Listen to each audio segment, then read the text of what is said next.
Rise and shine, guys. So this is some early morning stuff. As you can obviously see here, Twin Galaxies has made a decision on Billy Mitchell's Donkey Kong and all other records that he's ever done. So the decision, we'll just get to the point, is that Twin Galaxies has decided to literally remove Billy Mitchell's Donkey Kong scores and all other scores that he's had in the Twin Galaxies database, along with Guinness. Now, like Todd Rogers, I'm just chiming in on the decision that Twin Galaxies has made here.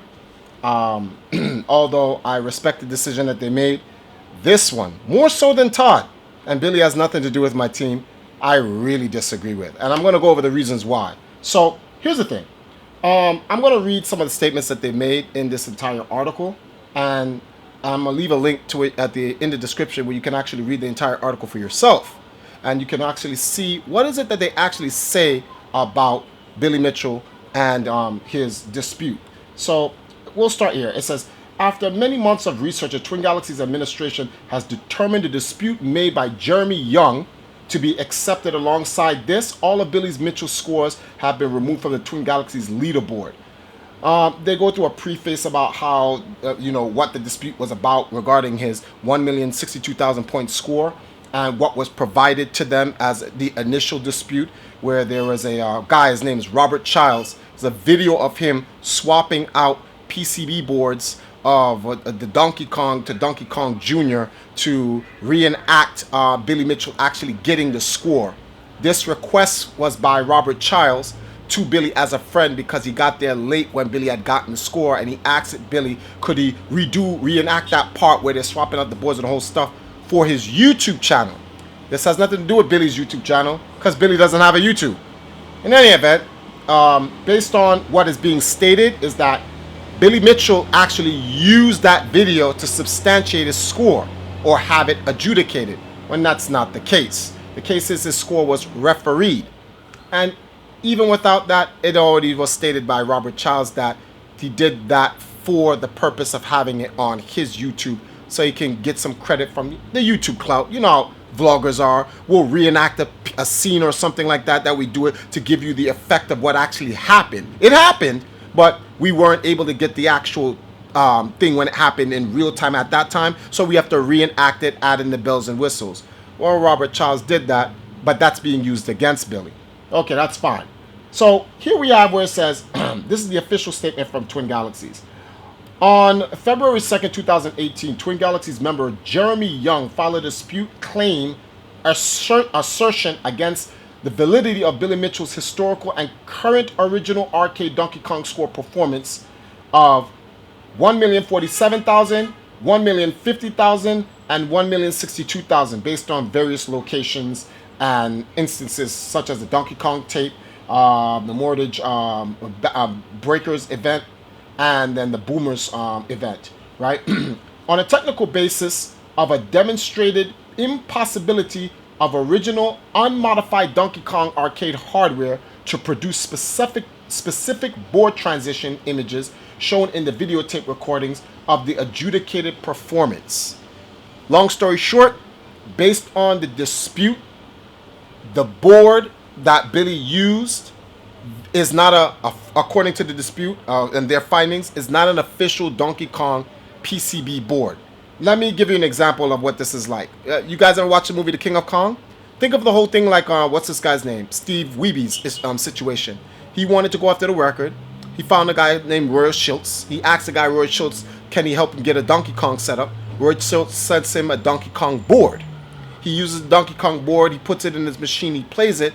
Twin Galaxies investigates, and this is the whole thing about the gummy substance. Well, because they can't validate the PCB board, they have to invalidate Steve Weeby's score. But that doesn't mean Steve Weeby's a cheater. It simply means what he played on wasn't the official board required to have the record validated or legitimate. So they simply invalidated the score and told him, hey, he has to try again. All right, no problem. Steve Weeby tries it again. Yeah, as the scene in the movie, he gets the score. Game. Yay. Everybody's happy, right? Steve Weeby gets a new score. But a similar situation is being portrayed here in Billy Mitchell's, theme. Twin Galaxies is saying that he didn't play on an official arcade board.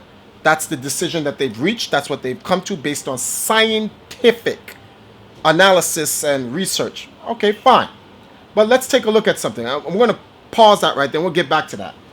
Jeremy's assertion concluded that not only can original Donkey Kong arcade hardware not produce the board transition images shown in the recording, but that these transitions were actually generated through the use of MAME, which is an emulation software. The rules for submitting the scores of the original Donkey Kong arcade competitive leaderboards requires the use of an original Donkey Kong on the arcade hardware only.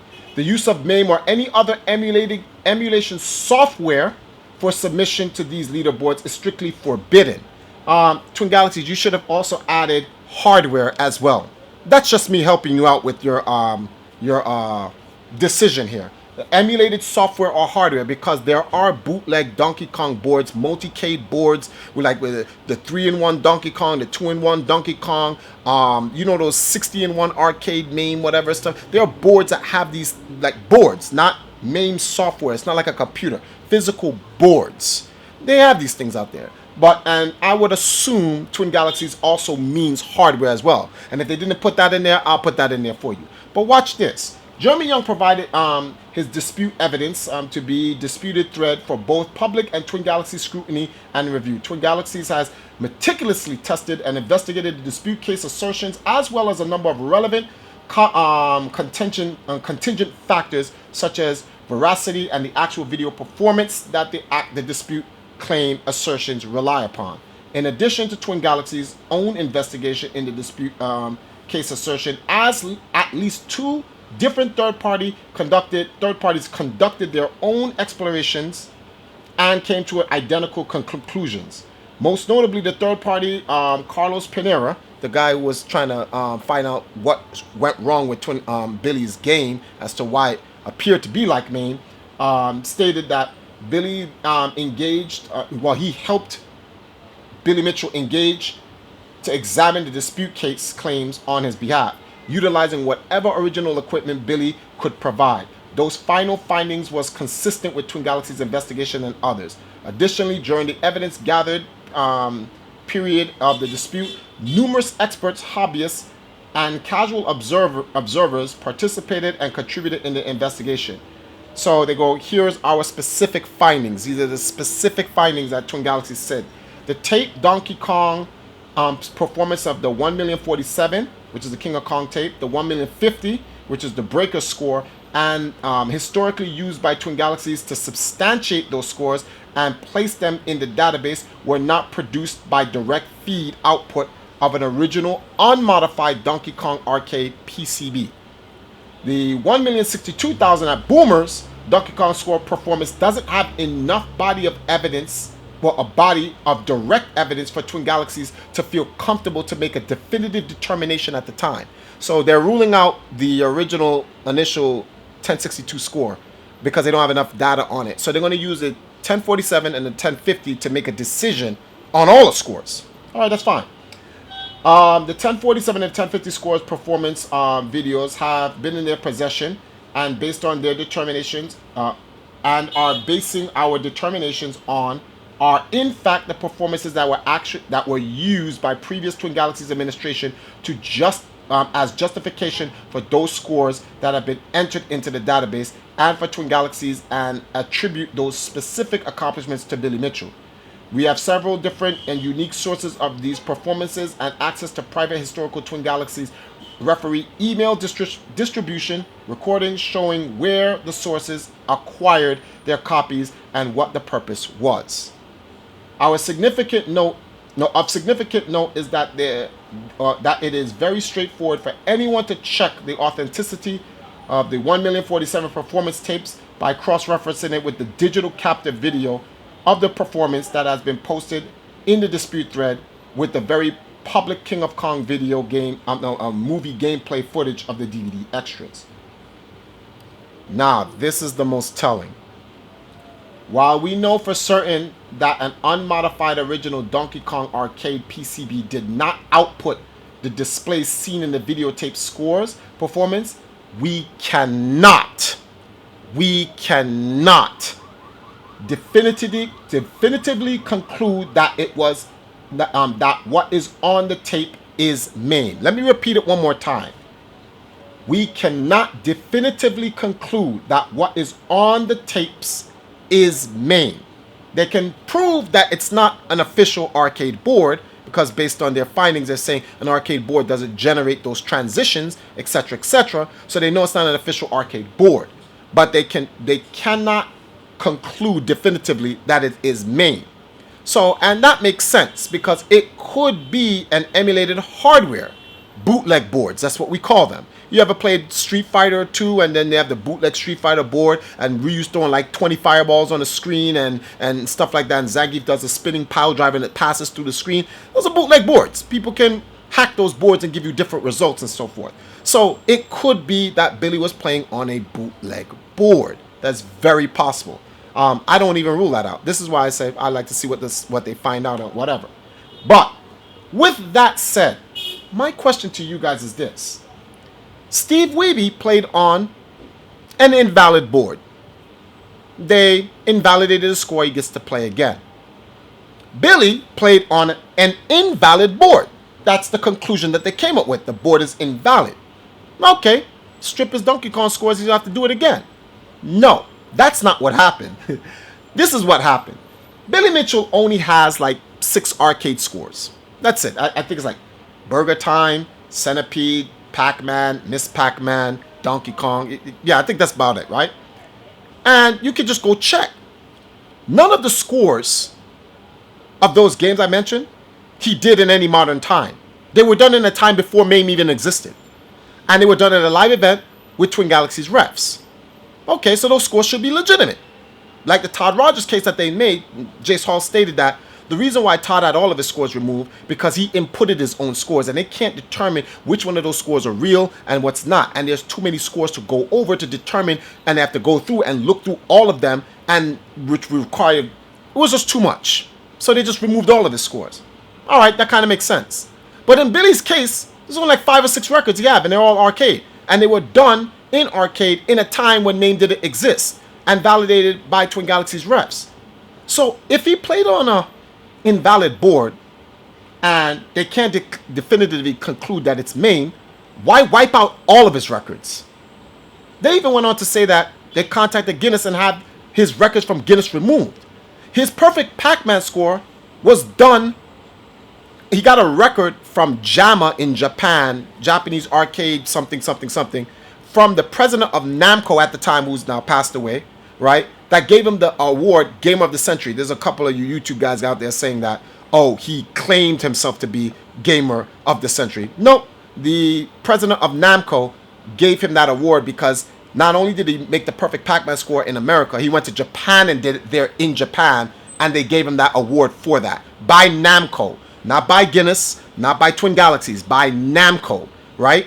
And that further on then went into Guinness. So I 100% don't agree with the punishment. Fine, the verdict is he didn't play on an official Donkey Kong arcade board. Okay. But the punishment to wipe out his entire legacy because he played on an invalid board, that means you're saying he cheated. And you have to prove that he knew it was an invalid board and played on an invalid board. There's many situations where people have played an arcade game and it wasn't an official arcade game. What do you think the rule came up with? You have to show the dip switch settings. Go for it. In the movie The King of Kong, that same situation happened to Steve Wiebe. They suspected that the board was invalid. How would Steve know? He doesn't build arcade boards. He just played the game. He got the board from Roy Schultz. He played it. They said, yeah, well, we can't determine if this arcade board is official, so we're going to have to invalidate your score. Billy does the same thing. He didn't know. They have to prove he knew, maliciously knew, and then played it anyway and lied. Not to mention the fact that, okay, fine, let's, it's an official board and whatever. He still performed the task. He still got the score. The board may be invalid, but there's still a certain measure of skill to showcase that Billy actually is able to get the score. But that's gone, and his whole legacy is wiped out as well. So that means Twin Galaxies has the right for, I guess, any reason to just Doesn't matter how many records you have. If they even suspect that you even cheated or just come to the conclusion that you did, they don't even need the proof. Nigga, just wipe out your whole legacy. Contact Guinness, any records you have there and whatever. Hey, get rid of his records as well. Do you guys think that's fair? That's just my opinion. I just think that's like overkill. But there's going to be a lot about this. Oh, best believe there's a lot coming out from this from all over the guys. Like, I've told people, like, I'm impartial to the situation. I actually want to know what the situation. I know too much to understand, and I know for a fact, because I knew it wasn't Maine. That much I knew. I knew it wasn't Maine. But there could have been in factors like it could have been a bootleg board. That's very possible. Did they even test the bootleg board to see if it bring out the same results? Nope. They just said it's not an official arcade board and your whole legacy's gone, Billy. Call Billy what you want, scumbag, cheater, whatever. That's excessive. So leave your guys' comments below. Let me know what you guys think about it. This is about to get juicy. And we'll see what happens later. Peace, guys.